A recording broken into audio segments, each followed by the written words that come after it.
একটা প্রেমের বাতি জ্বালায়া দাও ও দয়াল আমার এই অন্তরে।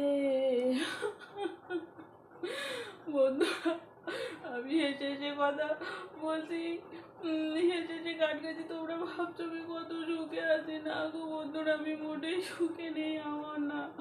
আমার এত শখের ফেসবুক পেজটা ওই শালার হ্যাকার চুরি করে নিয়ে গেছে। তোমরা ওকে ছাড়বে না। হ্যাকার তোর কোনোদিন ভালো হবে না, কোনোদিন ভালো হবে না। অন্যের জিনিস চুরি করে না। আমি কত কষ্ট করে ওই পেজটা বানিয়েছিলাম, আমার কাছ থেকে চিনিয়ে নিয়ে গেল শালার হ্যাকার। তোর ভালো হবে না বলে দিচ্ছি। হ্যাঁ বন্ধুরা, তোমরা ওকে কিচ্ছুতেই ক্ষমা করো না। জানো তো, তোমাদের সঙ্গে অনেকবার আমি যোগাযোগ করার চেষ্টা করছি, কিন্তু কিছুতেই পারছি না। আমি প্রতিদিন ওই বৈশালী এন্টারটেন পেজটা আমি লাইভ